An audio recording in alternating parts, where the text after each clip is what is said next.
Hola amigos, ¿qué tal? Stuart here from Spain Speaks with an update on the current situation in Spain, and Prime Minister Sanchez's whirlwind trip to the United States has come to an end, and according to Sanchez, it has been a success. But more about that in just a moment. Firstly, a big thanks to all of the people that left comments on the last video. Lots of comments, lots of debate happening there as usual. Thanks to people that supported the channel through a donation. You can see your names here. Thanks to people that bought merchandise, and a big thanks to my patrons on Patreon for your support. Now, let's get into the news. And as I said, Prime Minister Sanchez back in Spain after a lightning tour to the United States. He went there trying to secure investment for the country. And according to this headline, Sanchez expects first major US investments in autumn. There were no announcements of investments with dizzying figures, no concrete and tangible projects put on paper, no joint appearances with large American corporations to advance to close collaboration. There were none, but Pedro Sanchez leaves for Spain, back from his 3-day tour of the United States, satisfied, delighted one might say, happy to have passed the test, and very confident that his talks with 50 top executives of world-renowned companies and funds will soon bear fruit, next autumn even, before the end of 2021. The tour has revolved around 3 basic axes. 1, New York, the financial heart of the world, where Sanchez met with the largest private equity funds and asset managers, and concluded with Bloomberg and BlackRock. 2, Los Angeles, where he met with the biggest audiovisual production companies. And 3, Cupertino and Palo Alto, where he traveled to meet with the CEOs of Apple, Tim Cook, and HP, the Madrid-born Enrique Lores. So that newspaper, a little bit skeptical as to whether or not Sanchez's trip to the United States was successful, but Sanchez apparently delighted with the result. Now, as we saw, Sanchez visited 3 places in the United States: New York, San Francisco, and Los Angeles, and it was in LA that Sanchez announced that he wants to turn Spain into the Hollywood of Europe. The president of the government, Pedro Sanchez, has announced in Los Angeles that one of his aspirations is to turn Spain into the Hollywood of Europe at a meeting he held in the city, known worldwide for hosting major blockbusters with giants of the US film industry. In this way, Pedro Sanchez continues his tour of the United States, in which he aims to attract investors to Spain.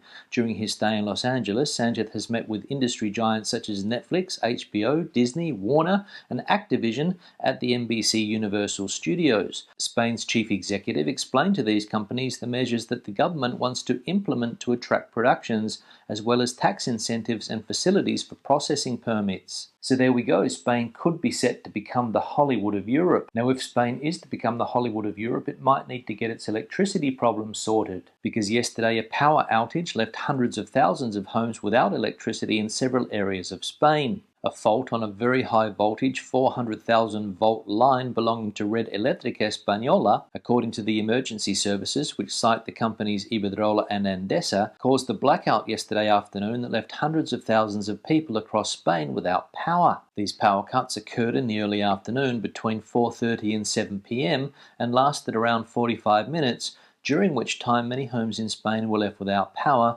mainly in the autonomous communities of Madrid, Catalonia, Andalusia, Aragon, Navarra, the Basque Country, Castilla y León, Extremadura, and Murcia. So, if you're living in one of those autonomous communities in Spain, more than likely you had a blackout yesterday. Now, tourism is starting to pick up, and anybody who has had a look at a flight tracker app in the last week or so will notice that there are a lot of planes in the sky over Spain. And apparently Spain is now the leader in the number of flights in Europe. According to Eurocontrol in its report on the impact of COVID-19 on European aviation, in the last 14 days, Spain has increased its air traffic by more than 14%. This means only 32% fewer flights compared to the same dates in 2019. The holidays and the easing of restrictions due to the pandemic have led to an increase in air traffic in countries such as Spain, Italy, and Greece.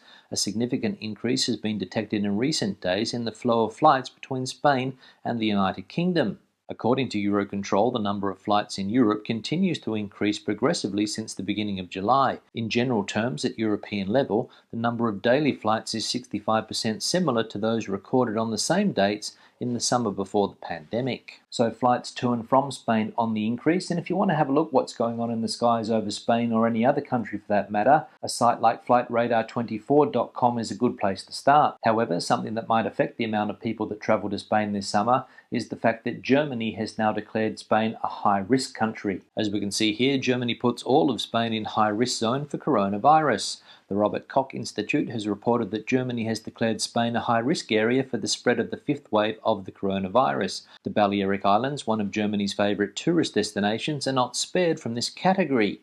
Therefore, from midnight next Tuesday, all tourists arriving in Germany from Spain will have to undergo a compulsory 10-day quarantine, which could be 5 days if they test negative. Only those who have been vaccinated and can prove that they are fully immunised will be exempted from this restricted measure. So there we go, mandatory quarantine for Germans returning to the country from Spain unless they are vaccinated. Now let's have a look at a summary of the health situation in Spain and see why Germany now considers it to be a high-risk country. And we can see that the accumulated incidence rate for the last 14 days is now at 667. There are currently 7,955 COVID patients in hospitals around the country, and there are 1,292 COVID patients still in ICU. When it comes to Spain's main hotspot, Catalonia, we can see that the incidence rate there is 1,184, and COVID cases in Catalonia are up 78% on previous data. And if we take a look at Spain's vaccination campaign, we can see that 53.53% of the population are now completely vaccinated against COVID-19, and 64.28% of the population have received at least one dose. Now, anybody who's been to a petrol station recently will know that prices are pretty high, and fuel has recently hit a new annual high, filling up costs between 11 and 13 euros more than a year ago. The cost of fuels has risen for another week and is now at its highest level since the beginning of the year. According to data from the Bulletin of the European Union, the price of petrol has risen in the third week of July to 1.408 euros per litre, while diesel costs 1.267 euros per litre, which means that filling the tank is between 13 and 11 euros more expensive than in the same period last year. The price hike began in November after the outbreak of the pandemic, when the cost of oil hit record lows due to falling demand. At Easter, pre-pandemic levels were recovered, and since then, prices have not stopped rising. So fuel prices on the rise in Spain, reaching record levels. Here in Portugal that is also the case, and I imagine that it's the case in most countries around the world. Now let's have a look at some of the comments from previous videos. One here from Errol. Stuart, you could buy or improvise a reflector. That should solve your lighting issues. Yeah, Errol, thanks for the comment. Obviously referring to some lighting issues that I had the other day when the sun was directly behind me, when normally it should be in front of the subject. As you can see today, I have it on the side. I'm sitting indoors today because it's too hot to sit outside. Very humid here at the moment, and it's just too hot, humid and uncomfortable to film outside. But thanks for the tip, and I will see if I can get my hands on a reflector, and that should solve my lighting problems in the future. One here from Paul. I would be very interested in your ideas about language learning. The internet has just so many different apps and language learning information now compared to the old school of textbooks and classes. Yeah, Paul, thanks for the comment. I said the other day that I'm planning to do a video on some of the best ways to learn a language in 2021, Spanish in particular, and things certainly have changed since I started learning Spanish around 25 years ago. Back then the internet hardly existed and it was impossible to learn a language online. We had to go to class, as you mentioned, and use good old-fashioned textbooks. And nowadays there are hundreds, if not thousands, of apps to learn a language, and it must be very confusing. So I'll start doing some research and see if I can put together a video on the topic. One here from John. Please do make the video about learning Spanish, as my wife and I are trying to do just that. We are trying to find lessons which will just get us speaking the language rather than to be able to conjugate all the verbs which we feel will come along naturally when we can hold conversations with people. Yeah, John, thanks for the comment, and that's an issue that a lot of language learners have. Do you learn grammar first and then start speaking, or do you try to start speaking and learn the grammar as you go along? In my case, it was grammar first, then vocabulary. I found that I needed to learn the basic structures of the grammar system, for example, the past tenses, the present tenses, and the future tenses, and of course key vocabulary, and then it's just a question of trying to put it all together. But as I said the other day, the best thing to do when you do get a basic command of grammar and vocabulary is to get out and about, start speaking to as many people as possible, start practicing the language, and in theory, the more you do that, the better your language skills should become. One here from Evelyn. What's everyone's problem? You either have the 2 vaccines or not. millions have had them. At least they give them some protection against this horrible COVID-19. Evelyn, thanks for the comment, and judging by a lot of the comments left on the video the other day, a lot of people do have a problem with these particular COVID vaccines. And what you mentioned there is correct. Millions of people have had the 2 doses of the vaccines. In Spain, something like 25 million people. They reached that milestone the other day. And Spain is on track to get 70% of the population fully vaccinated by the end of August. And I, for one, am doing what I think is best for my community and the general health of the population, and that is why I have had my 2 doses of the COVID-19 vaccine. And I, like you, Evelyn, believe that it will give me some protection against this horrible, horrible virus. But that's just my opinion. One here from David. In the news today, a lot of people who have booked holidays have spent days trying to get the health passports, and being unable to get them are losing out on holiday costs. A couple at lunchtime today were in panic, as if they did not get the app installed before 5 p.m,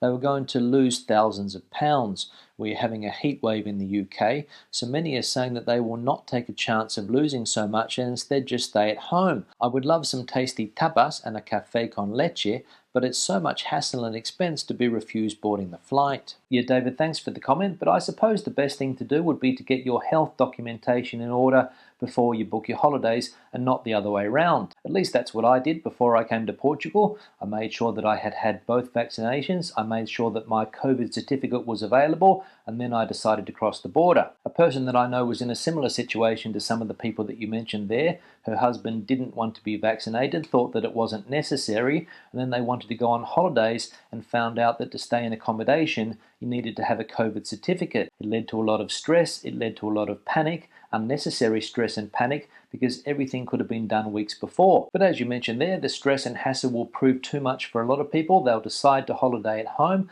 and why not if the weather is good in the UK? And I'm sure that you can get good tapas and café con leche in Blackpool, for example. One here from Stephen. I've been in Spain about 3 weeks now. I travelled from the province of Huelva on the Portuguese border to the province of Cádiz. I'm currently in La Alcaidesa, where my daughter and family live. I popped in to get some food shopping today in La Linea, and it doesn't look as bad as it's often made out. In all fairness, I feel safer in this part of Spain than I would in the London area of the UK. Not that I'd want to visit London anyway. One thing does stand out in Spain. Project Fear, as perpetuated by the UK government and press, is nowhere to be seen. Everyone in Spain has been so welcoming. Yes, Stephen, thanks for the comment, and good to see that you have made it to Spain and are able to spend some time with the family down there in Andalusia. And thanks for telling us about your experience in La Linea, saying that it's not as dangerous as people make it out to be, safer than some parts of London. But if you read the press in Spain about La Linea, it is worse than some parts of Mexico. And finally, one here from Debbie. Now that we're retired, we've turned into true Spaniards. Don't eat dinner till after 8 p.m, siesta during the day. This is the life. Yeah, Debbie, thanks for the comment. And I think the best way to enjoy Spain is to follow the old saying, when in Spain, do what the Spaniards do. Have a late lunch, have a siesta, have a late dinner, and enjoy life with friends and family. And basically, enjoy the Spanish way of life. On that note, I'll wrap the video up. Questions and comments, please leave them in the section below. Debate the situation out as you normally do. Give the video a thumbs up if you liked it, thumbs down if you didn't. I'll see you in the next one. Hasta luego.